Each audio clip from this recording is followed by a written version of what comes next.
Всем добрый день, с вами канал Народная Мудрость. И перед тем как мы начнем, обязательно подпишитесь на канал, чтобы не пропускать новые видео. Сегодня мы поговорим про храп и как его побороть с помощью народных средств. Храп в первую очередь заболевание не только стариков, но и молодых людей. Храп является специфическим процессом, сопровождающим дыхание человека во сне, выраженной низкой частоты громыхающим звуком и вибрацией. Основными причинами храпа являются затруднение дыхания, предисловием которого есть узость носовых ходов из-за искривления носовой перегородки, увеличение носовых пазух, а также при имении полипов в полости рта, ожирение, разной степени понижения функций гипофиза и щитовидной железы, препятствия на уровне глотки, увеличение миндалин, имение мощного корня языка, во время приема снотворных препаратов, при употреблении алкогольных напитков за несколько часов до сна, физической истощенности и усталости. Заболевания и вредности храпа, нехватка кислорода в крови, снижение сексуальной функции, повышение кровяного давления, нарушение сердечного ритма, также болезни сердца.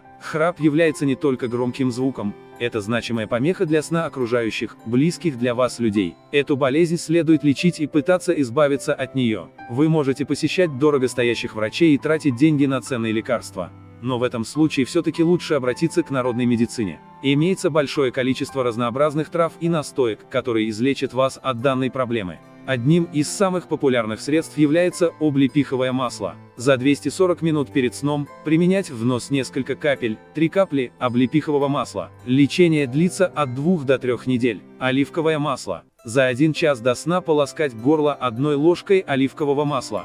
Помимо этих масел, можно использовать такой травяной сбор. Берем, смешиваем 1 либо 2 столовые ложки ягод черной бузины, 1 чайную ложку сабельника, корня, 2 столовые ложки репейника обыкновенного и 1 маленькую чайную ложечку хвоща полевого. Затем мы возьмем кофемолку и перемелем там, зальем 1 столовую ложку кашицы стаканом кипятка. Требуется настоять в течение 1 часа. Употреблять по 1 столовой ложке 5 раз каждый день. Принимать до полного выздоровления. Избавиться от храпа и слова «храп» в нашей жизни поможет буква «и». Для этого требуется каждый день произносить звук «и» каждый день по 20-30 раз. Это выполнять требуется с большим усилием, будто вы поете. Спустя месяц эффект станет более чем заметным. Вы ощутите это моментально. Поскольку одной из причин храпа является ослабленность мышц стенок глотки, тренируя эти мышцы, храп прекращается. Вылечить храп нам также поможет капуста, мед и сок.